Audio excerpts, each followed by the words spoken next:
नमस्कार, good morning India के इस खास शो में आपका बहुत बहुत स्वागत है। मैं हूं आपके साथ जया कौशिक और मेरे साथ है ताबिश हुसैन।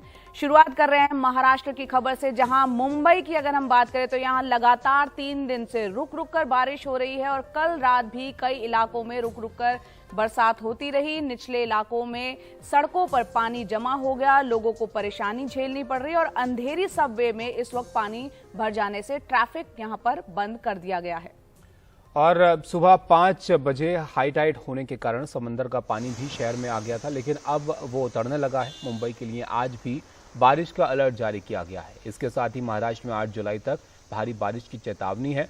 मौसम विभाग ने खास तौर पर कोंकण क्षेत्र के सभी जिलों के लिए अलर्ट जारी किया है। यहाँ 64 मिलीमीटर से लेकर 200 मिलीमीटर तक बारिश का पूर्वानुमान है। और एहतियातन राज्य में एनडीआरएफ और एसडीआरएफ की 15 टीमें यहां पर तैनात कर दी गई हैं। कोंकण के पालघर में 24 घंटे में 100 मिलीमीटर से ज्यादा बारिश दर्ज की गई है। तो इस वक्त बरसात का आलम आप देख सकते हैं। अंधेरी सबवे का आप देख रहे हैं हाल। इस वक्त यहां पर पानी जमा हो चुका है, ट्रैफिक यातायात में दिक्कतें पेश आ रही हैं। और न सिर्फ मुंबई बल्कि महाराष्ट्र की अगर हम बात करें तो तेज बरसात की अलर्ट पहले ही जारी कल के लिए हुआ है। हमारे सहयोगी सुनील सिंह हमारे साथ हैं, उनके पास चलते हैं ज्यादा जानकारी के लिए। सुनील जी, मुंबई का हाल बताइए, क्या हाल है वहां पर फिलहाल और कैसी तैयारियां हैं, क्योंकि 8 जुलाई तक जो है चेतावनी है तेज बारिश की। तभी मुंबई में चूंकि रात भर बारिश तो हुई है, लेकिन थोड़ी रुक रुक कर हुई है और सुबह से भी बारिश रुक रुक कर ही हो रही है, इसलिए स्थिति अभी सामान्य है। सुबह 5 बजे के करीब चूंकि हाई टाइड था, इसलिए जो पानी रात में बरसा था वो लो लाइन इलाकों में जमा हो गया था, जैसे कि अंधेरी सबवे का हमने हाल दिखाया। वहां थोड़ा बंद करना पड़ा था, लेकिन अब जो है स्थिति धीरे धीरे सुधार हो रही है। रेल यातायात भी सुचारू रूप से चालू है। कुछ गाड़ियां 5 से 10 मिनट देरी से चल रही हैं। सड़क यातायात फिलहाल यहाँ पर सामान्य है, लेकिन स्थिति ज्यादा गंभीर है ग्रामीण इलाकों में, खास करके रायगढ़, रत्नागिरी, पुणे, कोल्हापुर और सतारा। यहाँ पर रेड अलर्ट जारी किया गया है और कोल्हापुर में पंचगंगा नदी जो है वो लगभग उफान पर है और ये जानकारी मिल रही है कि 27 जो छोटे बांध हैं वो पानी के नीचे जा चुके हैं, तो वहाँ स्थिति थोड़ी खराब हो सकती है। ये वजह है कि 15 एनडीआरएफ की और एसडीआरएफ की टीमें पहले से तैनात कर दी गई हैं अलग अलग जगहों पर और अब तक 4000 से भी ऊपर ज्यादा लोगों को जो भी भूस्खलन वाले क्षेत्र में है या जहां पर पानी भर सकता है ऐसी जगहों से निकालकर बाहर सुरक्षित जगहों पर ले जाया गया है।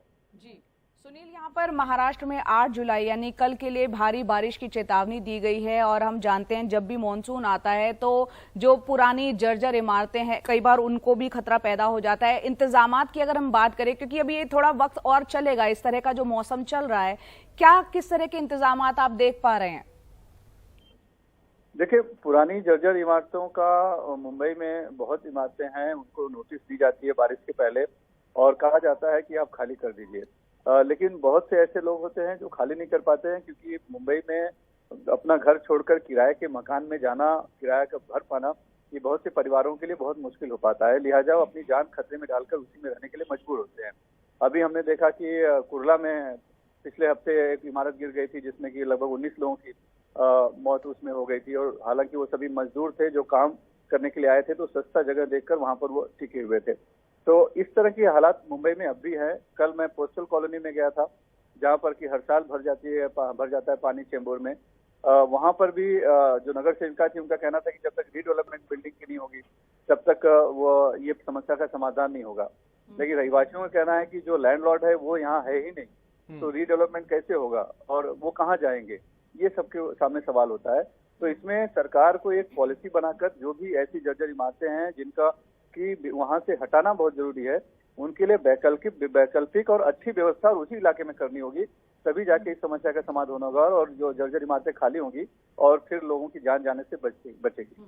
शुक्रिया सुनील जी आपका सब जानकारी के लिए। तो एक समस्या है बारिश के वक्त जो पेश आती है, लेकिन लोगों की भी अपनी परेशानियां हैं, उनको भी दूसरी जगह का इंतजाम जो है वो करना थोड़ा मुश्किल होता है, जिस तरीके के हालात अचानक से बारिश की वजह से पैदा होते हैं।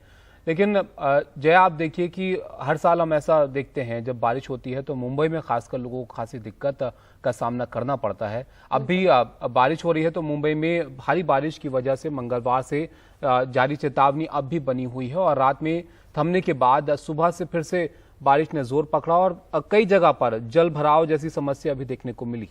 और न सिर्फ जल भराव, भारी यातायात के कारण सुबह के जो यात्री हैं जो निकलते हैं अपने काम के लिए उनको असुविधा हो रही है। लेकिन जो दादर हिंद माता का इलाका है जहां जरा सी भी बारिश अगर होती है तो पानी यहां पर अमूमन भर जाता है, लेकिन इस बार यहां पर सूखा देखने को मिल रहा है। देखते हैं इस रिपोर्ट में। मुंबई में बारिश लगातार दूसरे दिन भी जारी रही। शहर के कई निचले इलाकों में पानी भरा, लेकिन मंगलवार की तुलना में कम, क्योंकि बारिश भी रुक रुक कर हुई। सबसे राहत की बात दादर हिंदमाता इलाके में रही, जहां थोड़ी सी बारिश में भी घुटने तक भर जाने वाला पानी गायब था। दरअसल बीएमसी ने हिंदमाता फ्लाईओवर के नीचे और थोड़ी दूर पर लाखों लीटर क्षमता वाली टंकी बनाकर बारिश के पानी को खींचने का काम किया है। चूंकि अक्सर हाई टाइड के वक्त जब बारिश होती है तो पानी जो है समंदर में नहीं जा पाता है, तो ये पानी फिलहाल यहाँ पर स्टोर कर लिया जाता है, होल्डिंग कर लिया जाता है। लेकिन पानी और ज़्यादा हो और इसकी भी क्षमता जब समाप्त हो जाती है तब उसके लिए इस बार व्यवस्था की गई है कि ये इस तरह के पाइप और पंप लगाए गए हैं, समरसिबल पंप लगे हुए हैं। देखिए जो चल रहा है यहाँ पर, इस समरसिबल पंप के जरिए, इस मोटे पाइपों के जरिए ये पानी पूरा खींच यहाँ से भी खींचा जाता है और यहाँ से खींच के यहाँ से थोड़ी दूर पर प्रमोद महाजन उद्यान है, वहाँ पर एक बहुत बड़ा टैंक बनाया गया है। उस पानी, सभी पानी को इन बड़े बड़े मोटर के जरिए जो है कि वहाँ पर भेज दिया जाता है होल्डिंग में। तो पानी वहाँ होल्ड रहता है तब तक जब तक कि बारिश बंद न हो या फिर हाई टाइड खत्म नहीं हो। बीएमसी की इस योजना से आसपास के दुकानदारों ने भी राहत की सांस ली है। हाँ, बहुत फायदा है। अभी पानी कम भरता है, नहीं तो थोड़ा इतना बारिश में दुकान में पानी आ जाता था तो नुकसान बहुत होता था। तो अभी पानी नहीं आया दुकान और ट्रैफिक भी चालू रहता है। पानी ये पंप ज़्यादा खींचता है, इससे ट्रैफिक चालू रहती है। कल बहुत तेज बारिश थी, उसके बाद भी नहीं भरा था? नहीं, थोड़ा टाइम भरा था, लेकिन ज़मीन के लेवल पे था तो ट्रैफिक चालू रख सकते थे, इससे कोई प्रॉब्लम नहीं आया और तुरंत पानी निकल भी जाता है। लेकिन चेंबूर की पोस्टल कॉलोनी वालों की मुसीबत कम नहीं हुई है। जरा सी बारिश हुई नहीं कि यहाँ घुटनों तक पानी भर जाता है। वो लोग थक गया, भाग गया है। वो उसका घर में 1-1, 1.5 फुट पानी, 2-2 फुट पानी होता है। इस बारिश की सीजन में कम से कम 4 से 5 बार 2-2 फुट पानी होता है। वो लोग क्या खाना खाने को। अच्छा। और वो ये तो आपके घर में? हाँ, हमारा हम लोग को खिलाना पड़ेगा ना। फिर वो लोग थोड़ी ओल्ड मैन रहेगा तो बाहर जाएंगे। 3-3, 4-4 दिन पहले तो अजून तो उतरता है एक दिन में, पहले तो 3-3, 4-4 दिन उतरता नहीं था पानी। तो आप लोग 3-3, 4 दिन घर में बंद रहते थे? हम तो नहीं, वो लोग भी हमारे घर पे। अच्छा। इलाके की नगर सेविका आशा मराठे का कहना है कि यह निचला इलाका है, इसलिए पानी जमा होने से रोकना तो मुश्किल है, लेकिन पानी जल्दी उतरे इसके लिए उन्होंने बहुत काम किया है। मैंने स्टैंडिंग में हम लोग ने पास करके बहुत सारे काम किए हैं। एक साइड का अभी भी ड्रेन बांधने का बाकी है और जो माहौल पंपिंग स्टेशन है और मेगा सिटी नाला है उनका पानी बैक मार रहा है। वो जो काम हो जाएगा तभी इधर का और भी फर्क आ जाएगा। इस सब के बीच चूनाभट्टी इलाके में एक चट्टान गिरने से पहाड़ी के नीचे बने 3 घर उसकी चपेट में आ गए। हादसे में 3 लोग जख्मी हो गए हैं। मुंबई से कैमरामैन संजय मंडल का सुनील सिंह, एनडीटीवी इंडिया के। और अब बात देवी काली को लेकर दिए गए टीएमसी सांसद महुआ मोइत्रा के बयान की करते हैं, क्योंकि इनके बयान को लेकर हंगामा मचा हुआ है। बीजेपी ने एफआईआर दर्ज करवाई है और साथ ही उनकी गिरफ्तारी की मांग की है। और वहीं महुआ मोइत्रा ने कहा है कि वो बीजेपी के गुंडों से डरने वाली नहीं है।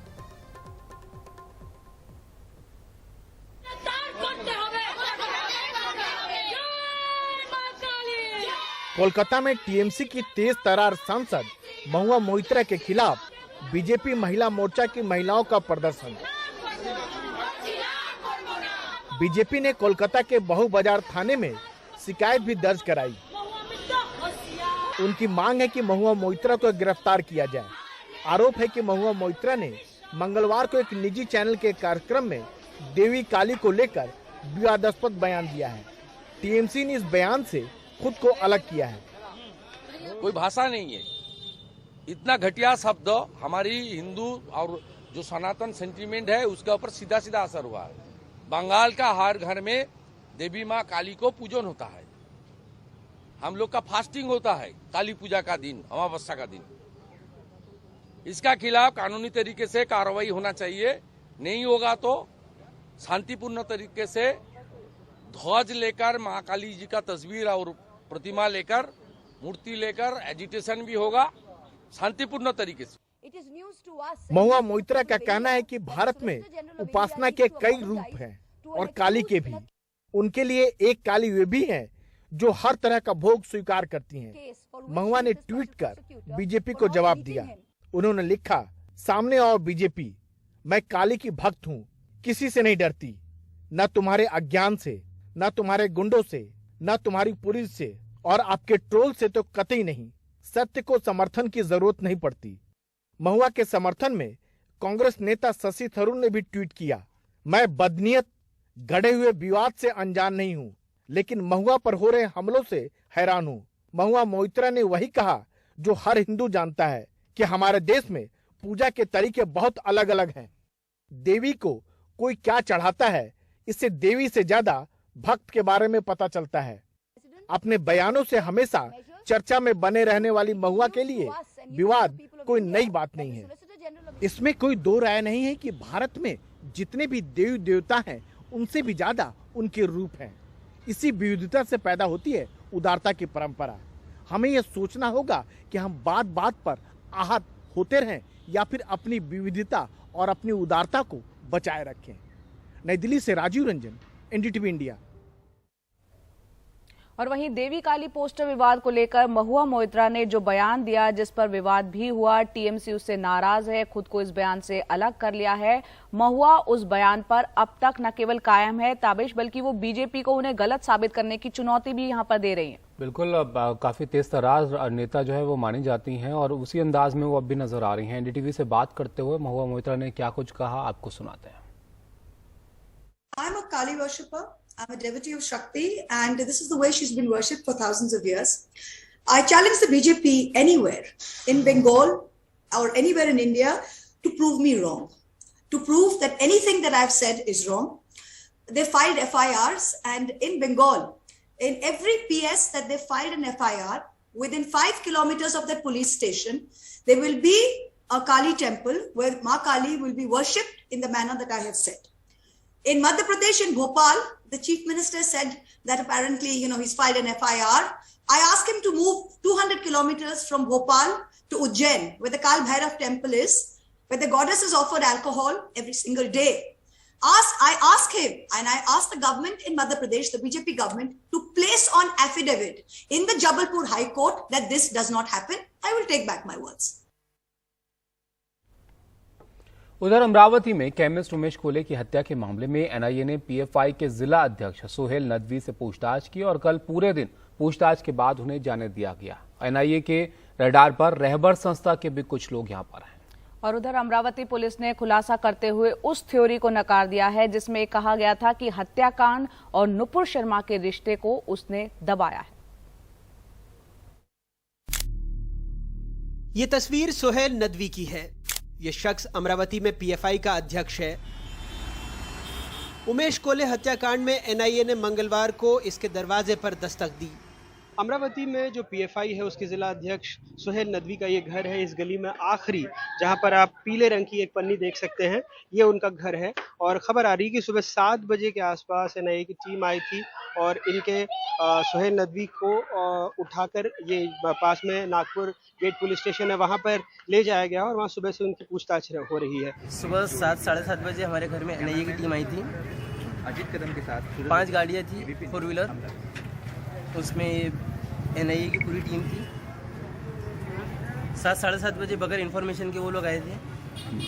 उसके बाद में जो है हमारे घर को पूरा सर्च किया उन्होंने, एक चीज़ को चेकिंग किया और हमारे घर से सिर्फ आधार कार्ड की और हमारे इलेक्शन कार्ड की फ़ोटो लेके गए, इसके अलावा कुछ भी नहीं लेके गए।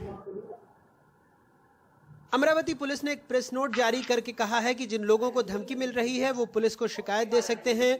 वो खुद से संज्ञान लेकर भी मामले की जांच करेगी।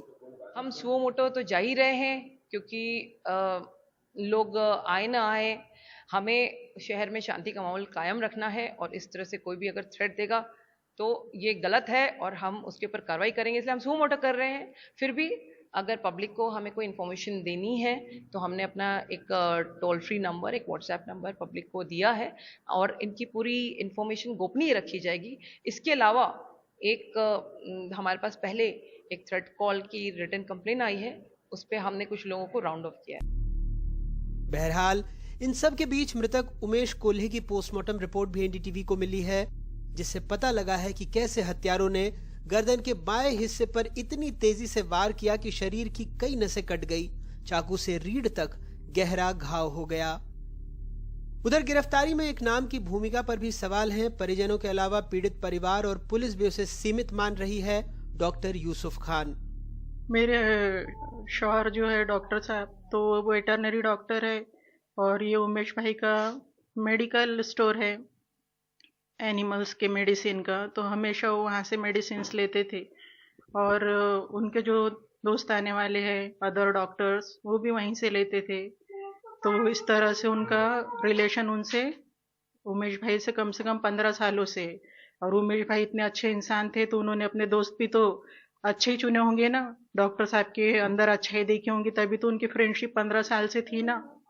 उनके फ्यूनरल में भी गए थे, उनके परिवार वाले कह रहे हमसे बात भी हमको पता चला कि ऐसा हुआ है करके, उनकी डेथ वगैरह हुई है करके, इनके साथ ऐसा हो गया।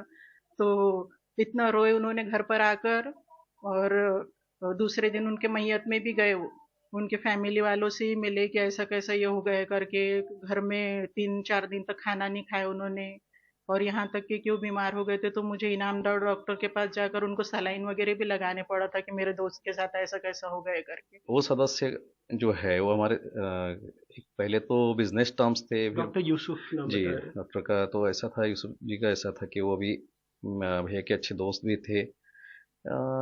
क्योंकि क्या होता है बिजनेस में, अगर आप बार बार मिल रहे हैं, रोज मिलना जुलना हो रहा है और ये हो रहा है, तो अपने आप एक अच्छा रिलेशन भी हो जाता है। तो हाँ टर्म्स रहे हैं तो फॉरवर्ड किए होंगे मैसेज, ये सब किसी और को और हो सकता है, किसी और ने वो सब ये किया हो या इन्होंने भी किसी को किया हो, तो अभी बोलना बहुत मुश्किल है। उधर इस मामले में पुलिस कमिश्नर डॉक्टर आरती सिंह ने अमरावती सांसद नवनीत राणा की सियासी थ्योरी को तथ्यों से नकार दिया। कहा उन्होंने ही एनआईए को जानकारी दी, जानकारी छिपाई नहीं। मैं कंटिन्यूसली डे 1 से हमारे सीनियर्स को ये सारी इन्फॉर्मेशन दे रही थी, और जो हमने एनआईए को रिपोर्ट भेजी जिस पर से एनआईए की टीम आई है, उसमें भी हमने फाइनली यही लिखा है कि इसमें और कोई कॉज नहीं नजर आता, और सिर्फ यही एक कॉज सबसे स्ट्रांग हमें लग रहा है कि नुपुर शर्मा की पोस्ट को सपोर्ट किया और इसलिए मर्डर हुआ। और उसके बाद एनआईए की टीम आई, तो ये कहना कि एनआईए की टीम के आने के बाद हमने मीडिया को बताया, यह सरासर गलत है। हमने हमारी रिपोर्ट शायद 27 से 28 हाँ ऐसे ही कुछ गई है हमारी रिपोर्ट, और उसके बाद एनआईए की टीम यहाँ पर आई है। तो उसके पहले ही we had arrested 6 accused. Amravati की पुलिस कमिश्नर का साफ कहना है कि इन्होंने ही जो अपने डीजीपी दफ्तर और वहां से एनआईए को बताया गया इस पूरे मामले के बारे में, और तब एनआईए इन्होंने किसी मामले को दबाने की कोई कोशिश नहीं की। अमरावती से कैमरा पर्सन रिजवान खान और अपने सहयोगी संजय शेंडे के साथ अनुराग द्वारी, एनडीटीवी इंडिया। और अब आपको एक ऐसा मामला दिखाते हैं जहां पर मां की अपील जो है उसका असर देखने को मिला। जम्मू कश्मीर के कुलगाम में सुरक्षा बलों के ऑपरेशन में 2 आतंकी घिर गए थे। बावजूद इसके ये सरेंडर करने के लिए तैयार नहीं थे, जिसके बाद इनकी मां को वहां बुलाया। बिल्कुल, और मां ने समझाने बुझाने की कोशिश की, इनसे अपील की, और उस अपील का असर ये हुआ कि आतंकवादियों ने सुरक्षा बलों के सामने हथियार डाल दिए।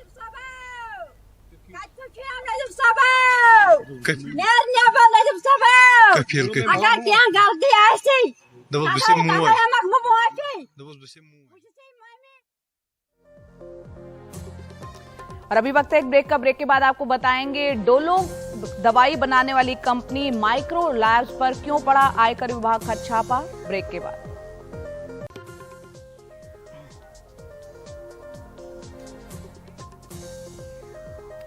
आपको याद होगा कोरोना काल में घर घर में एक दवा का बहुत ज्यादा इस्तेमाल होता था, और वो दवा थी डोलो 650। इसको बनाने वाली जो कंपनी है माइक्रो लैब्स, उस पर आयकर विभाग ने छापे मारे हैं। 40 ठिकानों पर आयकर विभाग के छापे पड़े हैं, और ये छापे देश के अलग अलग शहरों में पड़े हैं।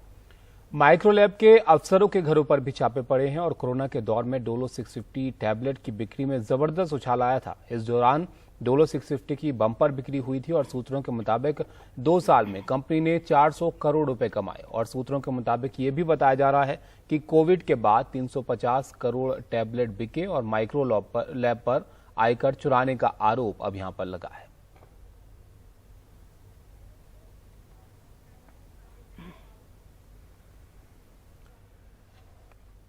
आरजेडी अध्यक्ष लालू प्रसाद यादव को इलाज के लिए पटना से दिल्ली के एम्स लाया गया है। इससे पहले पटना के पारस अस्पताल में उनका इलाज चल रहा था और उन्हें अस्पताल के आईसीयू में यहां पर रखा गया था।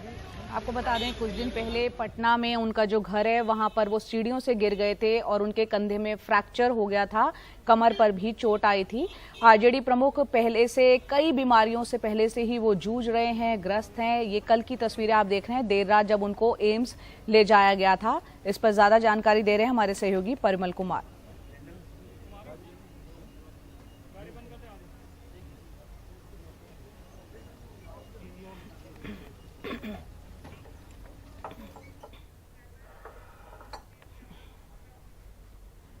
और बात करते हैं, राष्ट्रपति रामनाथ कोविंद ने केंद्रीय मंत्री मुख्तार अब्बास नकवी और आरसीपी सिंह का इस्तीफा स्वीकार कर लिया। आरसीपी सिंह जेडीयू के नेता हैं और उनके बीजेपी में जाने की अटकलें यहां पर लगाई जाती रही हैं।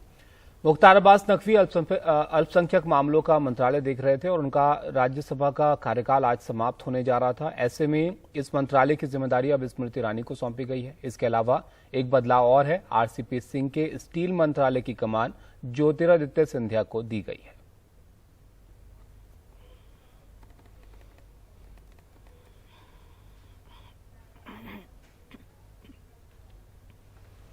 जानी मानी एथलीट पीटी उषा को राज्यसभा के लिए मनोनीत किया गया है। इसके अलावा तमिल फिल्मों के जाने माने गीतकार और संगीतकार इलैयाराजा को भी राज्यसभा में मनोनीत किया गया है। बुधवार को प्रधानमंत्री नरेंद्र मोदी ने ट्वीट करके जानकारी दी। इसके अलावा दक्षिण भारत की 2 और विभूतियों को राज्यसभा के लिए मनोनीत किया गया है। इनमें कर्नाटक के धर्मस्थल मंदिर के धर्माधिकारी की भूमिका निभाने वाले वीरेंद्र हेगड़े भी शामिल हैं। इसके अलावा ग्रामीण विकास के क्षेत्र में उनकी अहम भूमिका रही है। और साथ ही आपको बता दें कि तेलुगु फिल्मों के बेहद कामयाब स्क्रिप्ट राइटर केवी विजेंद्र प्रसाद भी राज्यसभा भेजे गए हैं। इन्होंने बाहुबली और RRR जैसी फिल्मों की स्क्रिप्ट लिखी है।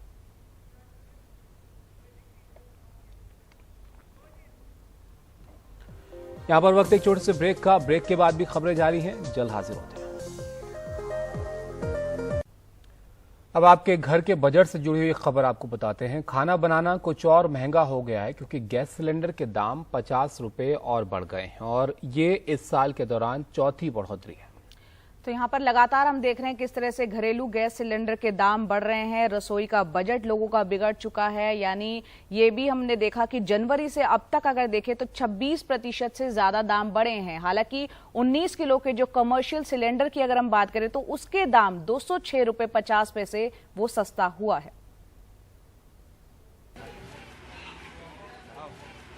दक्षिणी दिल्ली के इस पिछड़े एकता विहार कॉलोनी में गृहिणी सीतू, पति उमेश और 2 बच्चों के साथ एक रूम के घर में रहती हैं। बुधवार को घरेलू एलपीजी सिलेंडर 50 रुपए और महंगा होने से तनाव में हैं। कहती हैं, महंगाई के इस दौर में घर चलाना पहले ही मुश्किल हो रहा था। घरेलू एलपीजी की कीमत में बढ़ोतरी ने किचन का बजट पूरी तरह बिगाड़ दिया है। सिलेंडर, सब्जियां इतनी महंगी हो गई है, हर बात में महंगाई है, बहुत महंगाई है।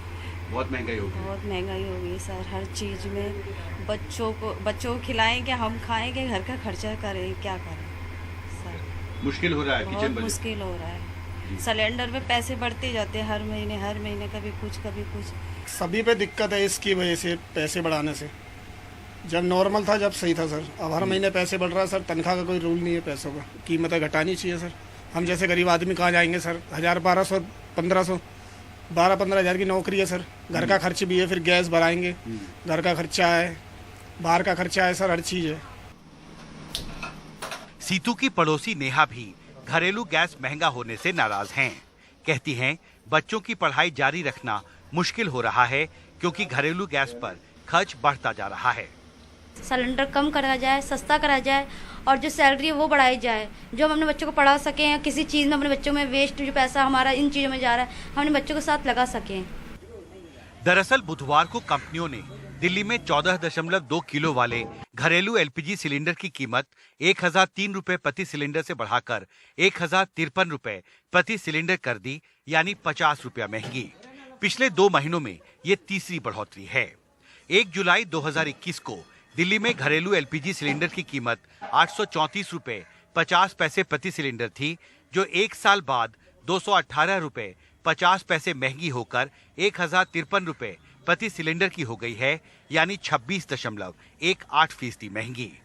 घरेलू एलपीजी सिलेंडरों की कीमतों में ये इस साल की चौथी बढ़ोतरी है। इससे पहले मार्च में 1 बार और मई में 2 बार तेल कंपनियों ने एलपीजी सिलेंडर की कीमतें बढ़ाई थी। जाहिर है महंगाई के इस दौर में एलपीजी सिलेंडरों की कीमतों में बढ़ोतरी का सबसे ज्यादा असर निम्न मध्यम वर्ग और गरीब वर्ग के परिवारों पर पड़ा है और अब वो चाहते हैं कि तेल कंपनियां एलपीजी सिलेंडरों की कीमतों में कटौती पर विचार करें। एकता विहार कॉलोनी से मेरे कैमरा सहयोगी जेवियर के साथ हिमांशु शेखर, एनडीटीवी इंडिया। नमस्कार, गुड मॉर्निंग इंडिया में आपका स्वागत है। मैं हूं अदिति राजपूत और मेरे साथ हैं जया कौशिक और हम शुरुआत कर रहे हैं काली जो डॉक्यूमेंट्री थी उससे जो विवाद शुरू हुआ उससे, क्योंकि ये विवाद अब थमता नजर नहीं आ रहा है और अब इसमें राजनीति भी जमकर शुरू हो गई है और राजनीतिक पार्टियां जो हैं वो आमने सामने आ गई हैं। तो देवी काली को लेकर टीएमसी सांसद महुआ मोइत्रा के बयान पर बीजेपी ने एफआईआर दर्ज करवाई है, साथ ही उनकी गिरफ्तारी की यहां पर मांग भी की है। वहीं महुआ मोइत्रा ने कहा कि वो बीजेपी के गुंडों से डरने वाली नहीं है।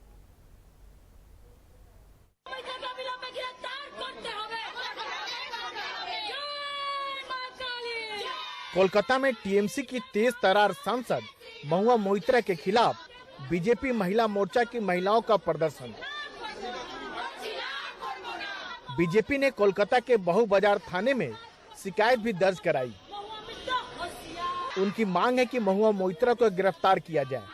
आरोप है कि महुआ मोइत्रा ने मंगलवार को एक निजी चैनल के कार्यक्रम में देवी काली को लेकर विवादास्पद बयान दिया है। टीएमसी ने इस बयान से खुद को अलग किया है। कोई भाषा नहीं है, इतना घटिया शब्द हमारी हिंदू और जो सनातन सेंटीमेंट है उसके ऊपर सीधा सीधा असर हुआ है। बंगाल का हर घर में देवी माँ काली को पूजन होता है।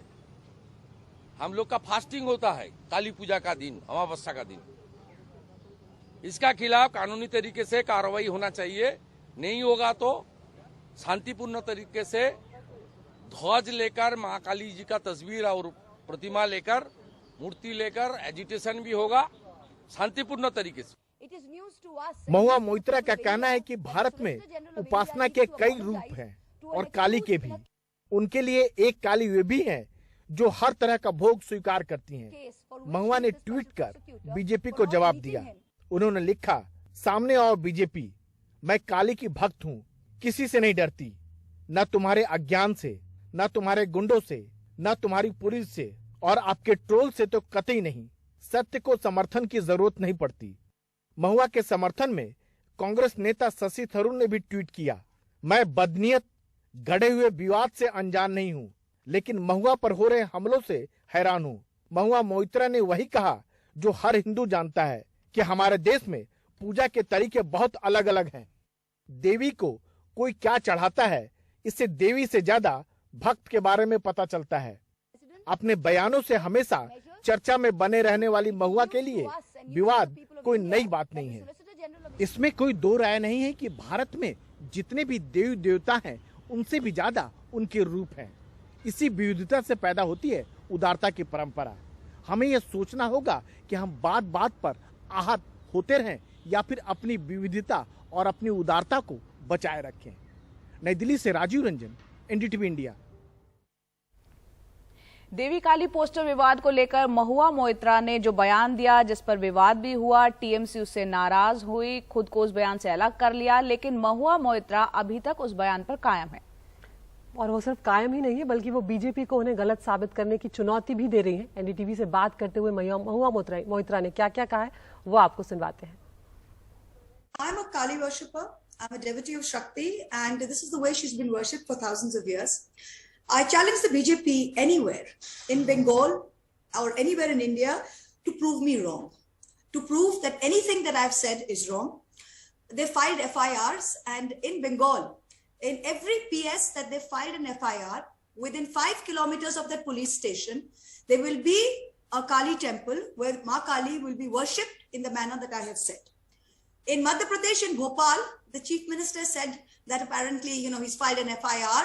I asked him to move 200 kilometers from Bhopal to Ujjain, where the Kal Bhairav temple is, where the goddess is offered alcohol every single day.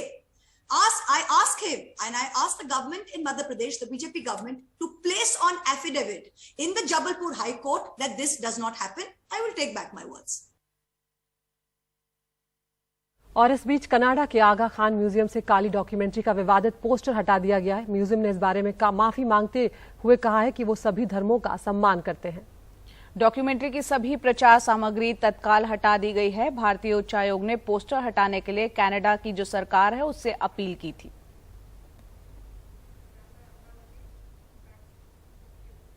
और महाराष्ट्र के अमरावती की अब बात करते हैं, जहां केमिस्ट उमेश कोल्हे की हत्या के मामले में एनआईए ने पीएफआई के जिला अध्यक्ष सुहेल नदवी से पूछताछ की है। कल पूरे दिन पूछताछ के बाद उन्हें जाने दिया गया।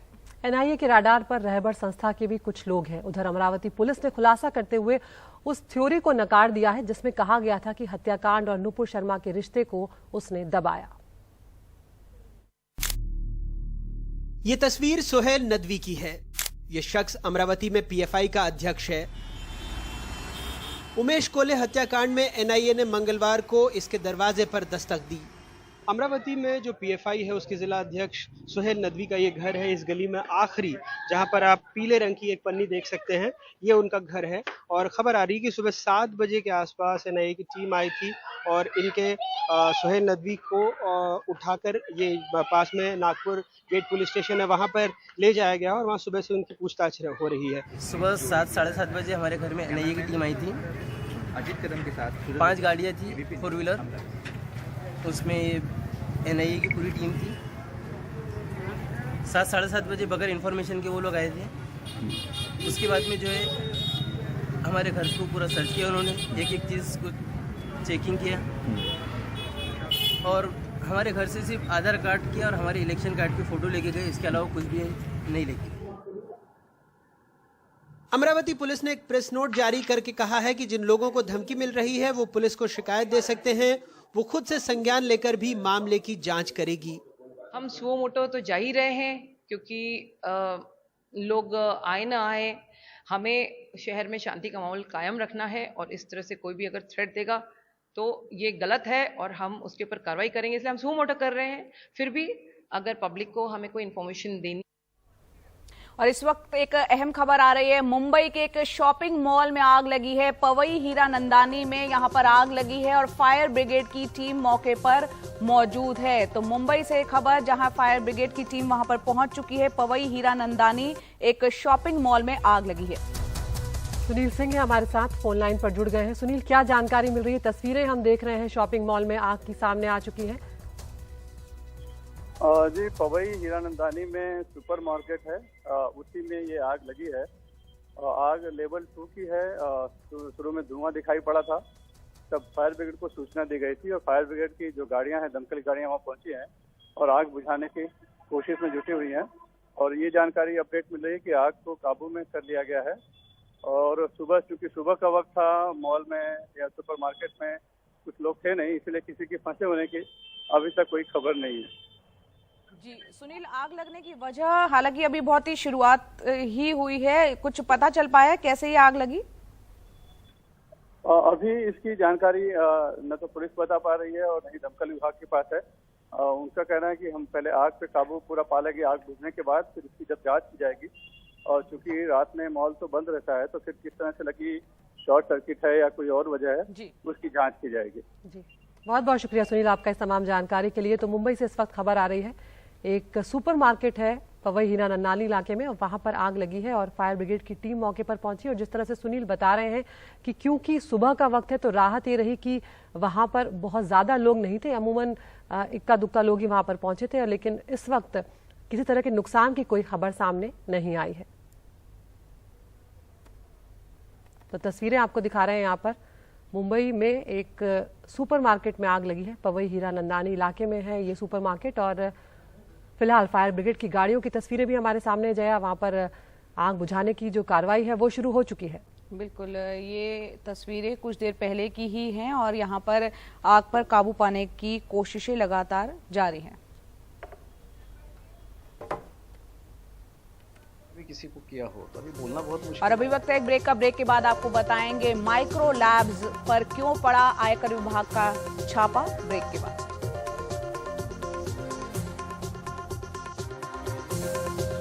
टी बनाने वाली कंपनी माइक्रो लैब्स पर छापे पड़े हैं और ये छापे मारे हैं आयकर विभाग ने। 40 ठिकानों पर ये छापे पड़े हैं और देश के अलग अलग शहरों में इस वक्त ये रेड चल रही है। तो माइक्रो लैब्स के अफसरों के घर पर भी छापे पड़े हैं। कोरोना के दौर में डोलो 650 टैबलेट की बिक्री में जबरदस्त उछाल आया था और इस दौरान डोलो 650 की बम्पर बिक्री हुई थी। सूत्रों के मुताबिक 2 साल में कंपनी ने 400 करोड़ रुपए कमाए हैं और ये भी बताया जा रहा है कि कोविड के बाद 350 करोड़ टैबलेट बिके हैं। तो माइक्रो लैब्स पर आयकर चुराने का आरोप यहां पर लग रहा है और इसी के बाद ये जो इनकम टैक्स विभाग की रेड हो रही है वो माइक्रो लैब्स के 40 ठिकानों पर अलग अलग शहरों में जारी है।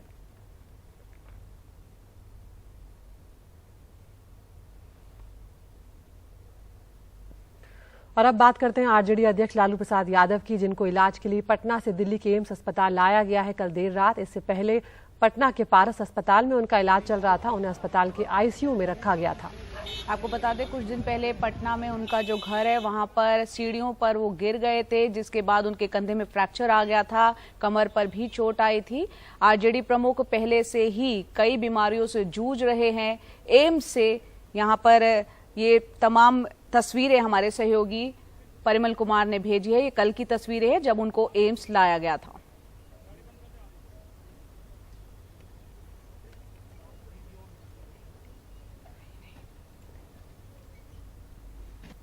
हालात स्टेबल है और आप लोग सब लोगों की जानकारी में पहले से ही होगा कि किडनी और हार्ट का शुरू से ही इलाज जो है दिल्ली में चलता रहा है।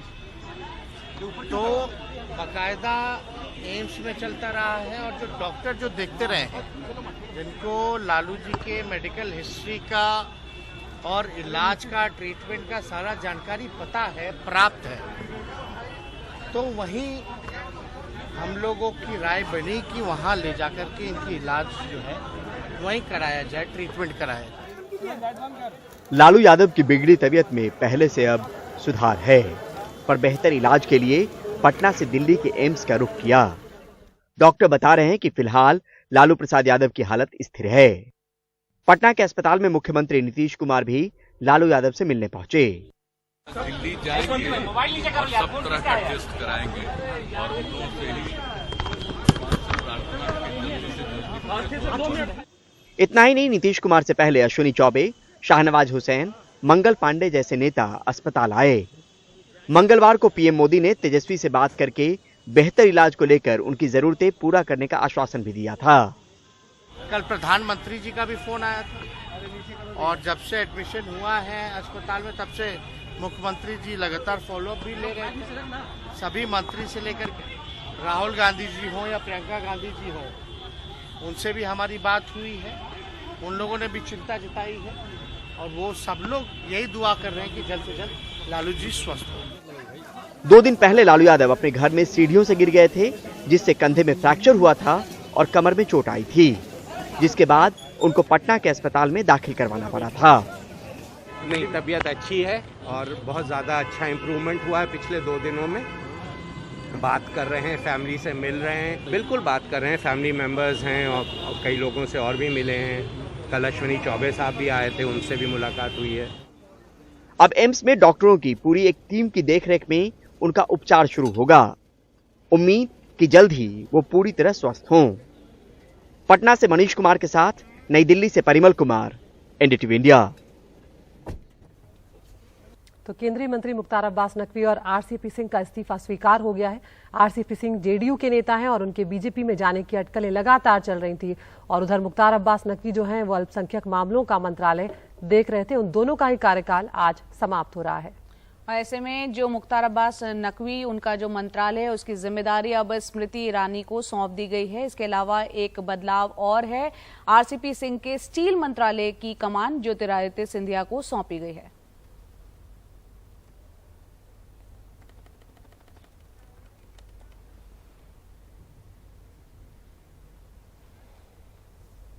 जानी मानी एथलीट पीटी उषा को राज्यसभा के लिए मनोनीत किया गया है। इसके अलावा तमिल फिल्मों के जाने माने गीतकार और संगीतकार इलैयाराजा को भी राज्यसभा में मनोनीत किया गया है। बुधवार को प्रधानमंत्री नरेंद्र मोदी ने ट्वीट पर यह जानकारी दी। इनके अलावा दक्षिण भारत की 2 और विभूतियों को राज्यसभा के लिए मनोनीत किया गया है, जिसमें कर्नाटक के धर्मस्थल मंदिर के धर्माधिकारी की भूमिका निभाने वाले वीरेंद्र हेगड़े भी हैं। आपको बता दें, ग्रामीण विकास के क्षेत्र में उनकी काफी अहम भूमिका रही है। इसके अलावा तेलुगु फिल्म के बेहद कामयाब स्क्रिप्ट राइटर केवी विजेंद्र प्रसाद भी राज्यसभा में भेजे गए हैं। इन्होंने बाहुबली और RRR जैसी फिल्मों की स्क्रिप्ट लिखी है।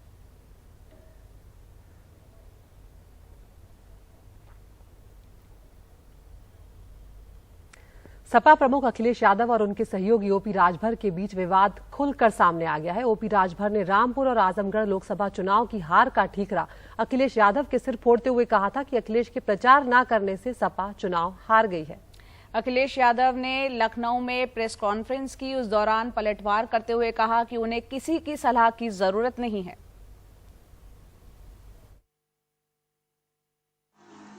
विधानसभा चुनाव में एक दूसरे का हाथ पकड़कर लड़े सपा प्रमुख अखिलेश यादव और ओपी राजभर का गठबंधन टूट के कगार पर है। राजभर की नसीहतों पर पहली बार अखिलेश यादव ने चुप्पी तोड़ी है। समाजवादी पार्टी को किसी की एडवाइस की जरूरत नहीं है। अब कोई नाराज है तो मैं उसके क्या कर सकता हूं? कोई नाराज है, ये आजकल राजनीति जो दिख रही है वो है नहीं। कोई कई बार राजनीति पीछे से ऑपरेट होती है। अखिलेश यादव के इस बयान पर तुरंत ओपी राजभर के खेमे से भी प्रतिक्रिया सामने आई। राजभर के बेटे अरुण राजभर ने ट्वीट कर कहा है कि सुभाषपा प्रमुख आदरणीय ओपी राजभर जी ने क्या गलत कहा। आदरणीय अखिलेश यादव जी की आजमगढ़ और रामपुर लोकसभा चुनाव में प्रचार करने गए होते तो जीत हमारी होती, कार्यकर्ताओं में उत्साह और बढ़ता, लेकिन सिर्फ ना जाने पर हार का सामना करना पड़ा। सच चुभता बहुत है। सुभाषपा प्रमुख ओपी राजभर ने कुछ दिन पहले बयान दिया था कि अखिलेश यादव को एसी कमरे से बाहर निकलकर जनता के बीच जाना चाहिए। ओपी राजभर ने हैदराबाद शिविर में जाने के लिए पीएम मोदी की भी तारीफ की। कहा कि बीजेपी अभी से ही अगले चुनाव की तैयारी में लग गई है, लेकिन अखिलेश यादव घर से बाहर नहीं निकल रहे। फिलहाल ये कहा जा रहा है कि ओपी राजभर वापस से बीजेपी का दामन थाम सकते हैं, लेकिन औपचारिक तौर पर बीजेपी जाने के सवाल पर ओपी राजभर इनकार कर देते हैं। सौरभ शुक्ला की रिपोर्ट, एनडीटीवी इंडिया।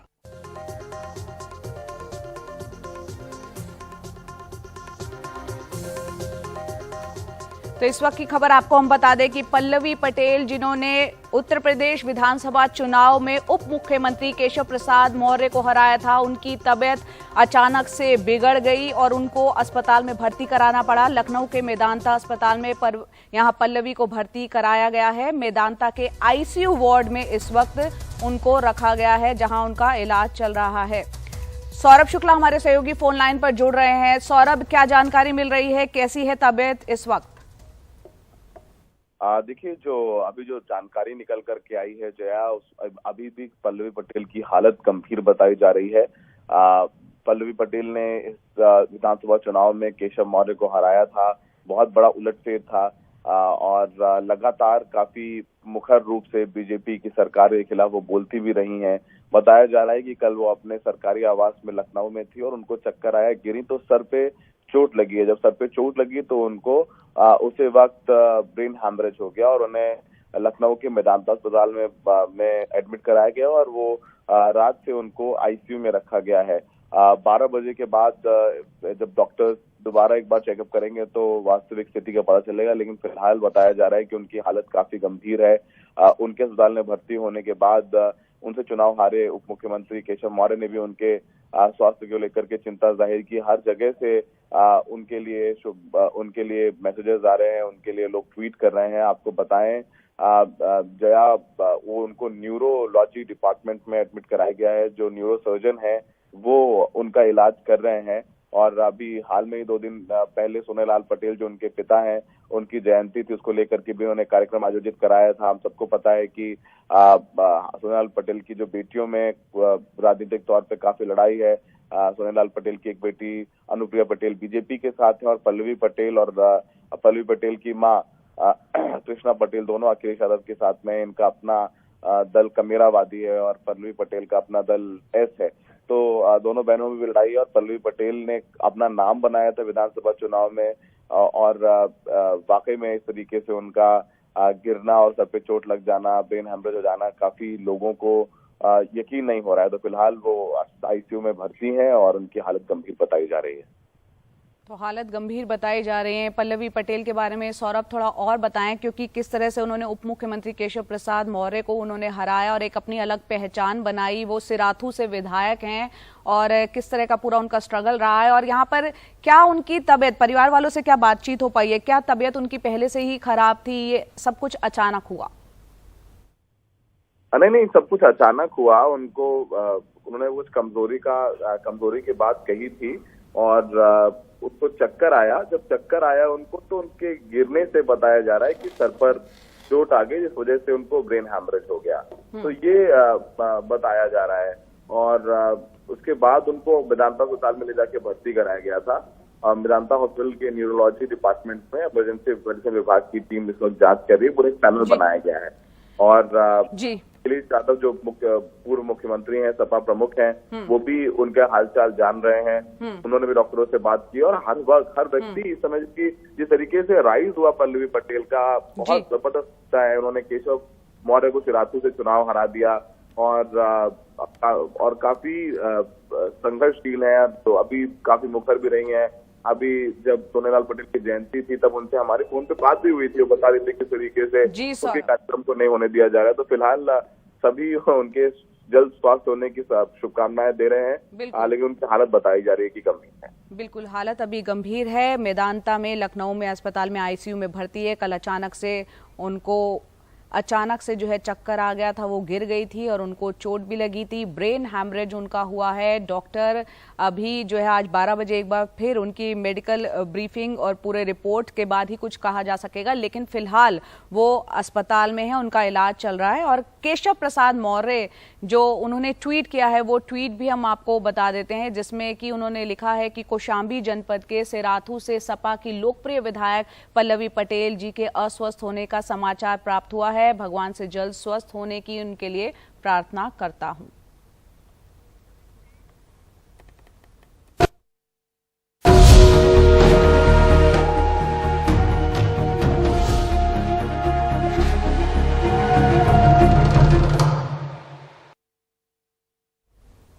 और अब खबर मुंबई से, जहां लगातार 3 दिन से रुक रुक कर बारिश हो रही है और कल रात भी कई इलाकों में यहां पर बारिश होती रही। निचले इलाके में सड़कों पर पानी जमा है, लोगों को परेशानी हो रही है।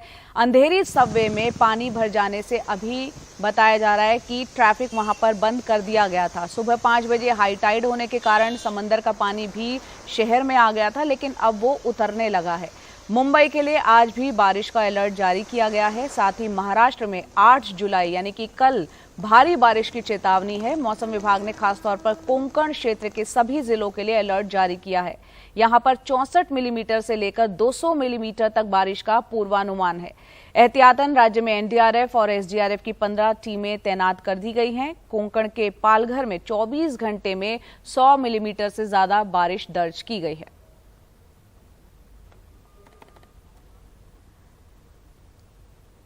तो आपको हम बता दें कि मुंबई में ये माटुंगा की तस्वीरें आप देख रहे हैं। महाराष्ट्र में खासतौर से पूर्वानुमान भारी बारिश का कल के लिए किया गया है। तमाम टीमें यहां पर जिस तरह के हालात बने हुए हैं, एनडीआरएफ हो चाहे एसडीआरएफ हो, वो मुस्तैद है, तैनात हैं।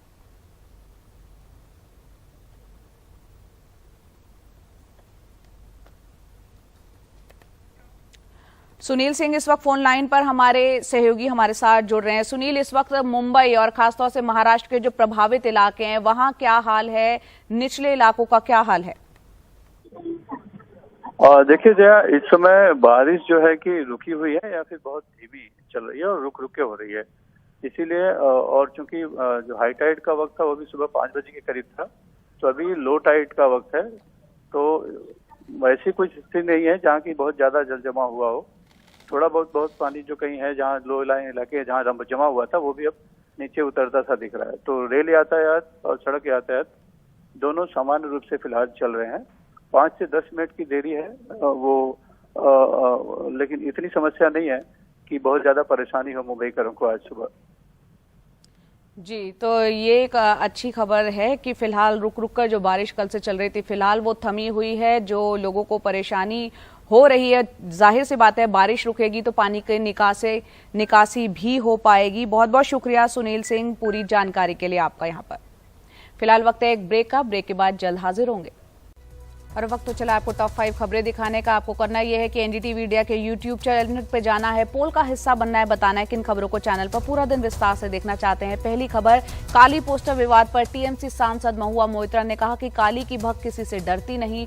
दूसरी खबर, मुख्तार अब्बास नकवी और आरसीपी सिंह का इस्तीफा हुआ स्वीकार।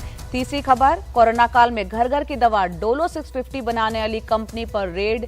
चौथी खबर, देर रात दिल्ली के एम्स में शिफ्ट हुए लालू प्रसाद यादव। पांचवी और आखिरी खबर, पंजाब के मुख्यमंत्री आज बंधेंगे शादी के बंधन में, डॉक्टर गुरप्रीत बनेंगी उनकी दुल्हनिया।